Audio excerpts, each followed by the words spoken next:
আছুৰ সাধাৰণ সম্পাদক শংকৰ জ্যোতি বৰুৱাক হেণ্ডকাফ লগাই আদালতলৈ লৈ যোৱা আৰক্ষীৰ বৰ্বৰতাক কেন্দ্ৰ কৰি প্ৰতিক্ৰিয়া অব্যাহত। বিলাসিত সেনাৰ কেন্দ্ৰীয় সমিতিৰ সাংগঠনিক সচিব শৃংখল চলিহাৰ প্ৰতিক্ৰিয়া। অনা অসমীয়া মহিলাগৰাকীয়ে অসমীয়াসকলে ফ্ৰী খানা খায় বুলি কৰা মন্তব্যৰ বাবে তাই কোন?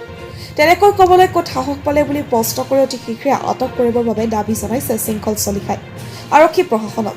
প্ৰাক্তন আছুৰ সাধাৰণ সম্পাদক শংকৰ জ্যোতি বৰুৱাক শীঘ্ৰে মুক্ত আকাশৰ তললৈ উলিয়াই দিয়াৰ দাবী উত্থাপন কৰিলে শৃংখল চলিহাই। অনা অসমীয়াসকলৰ ওপৰত গোচৰ তৰিলে আৰক্ষীয়ে 1 কাপ চাহ আৰু এটা চিঙৰাৰ বিনিময়ত জামিন লাভ কৰিবলৈ সক্ষম হয়। সমান্তৰালভাৱে অসমীয়া যুৱকক আটক হ'লে 3 মাহ পৰ্যন্ত কাৰাগাৰত বাস কৰিবলগীয়া হয়।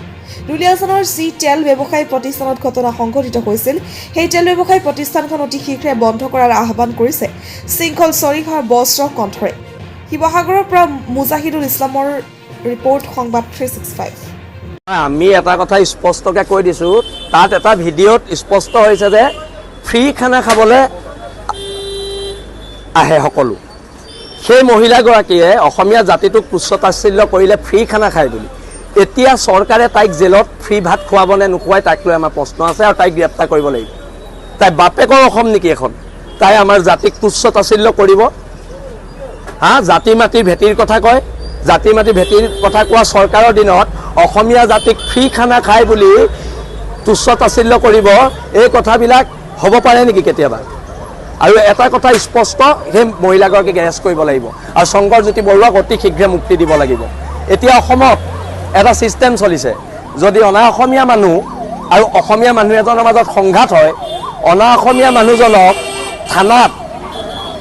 থানাত লাল চাহ আৰু চিংৰা খুৱাই জামিন দি দিয়ে, আৰু অসমীয়া মানুহজনক থলগিৰি মানুহটোক 3 মাহ জেল, তাৰপিছত জামিন দিয়ে। এইটো কি ছিষ্টেম চলিছে তাক লৈ আমাৰ প্ৰশ্ন আছে মুখ্যমন্ত্ৰী ডাঙৰীয়ালৈ, তাক লৈ প্ৰশ্ন আছে আমাৰ চৰকাৰৰ বৰমূৰীয়াসকললৈ। আৰু শংকৰ জ্যোতিৰ বৰুৱাৰ মাত্ৰ এইটো এটা ঘটনা নহয়, আমিও ভুক্তভোগী, হাজাৰ হাজাৰ ল'ৰা ভুক্তভোগী। কিমান ল'ৰাক অনা অসমীয়া মানুহে মাৰিছে, তাৰপিছত জেলত ভৰাই দিছে। আৰু যিকেইজন পুলিচ বিষয়াই অসমীয়া ল'ৰাবোৰক, নিজৰ ল'ৰাবোৰক জেলত ভৰাই আছে, মই আপোনালোকলৈ এটা অনুৰোধ কৰিছোঁ, যেতিয়া আপোনালোক ৰিটায়াৰ হ'ব, তাৰপিছত যদি আপোনালোকৰ ল'ৰা ছোৱালীৰ ওপৰত আক্ৰমণ হয়, তেতিয়া কিন্তু আপোনালোক বিলাসী থানা নামৰ এই সত্তাটোৰ ওচৰলৈ আহিব লাগিব। কোনো অনা অসমীয়া মানুহ, কোনো চৰকাৰৰ বৰমূৰীয়া মানুহে আপোনালোকক সহায় নকৰে। সেইকাৰণে আত্মসন্মানেৰে কাম কৰিবলৈ আপোনালোকক আমি অনুৰোধ জনাইছোঁ। এতিয়া চাওক, এতিয়া IOCLত যদি আমাৰ ল'ৰা এটা ডিপু খুলিবলৈ হয়, তাত প্ৰত্যেকখন কাগজ ক্লিয়াৰ লাগিব। কিন্তু যদি অনা অসমীয়া মানুহ এটা খুলিবলৈ লয়, তাক কাগজ পত্ৰৰ প্ৰয়োজন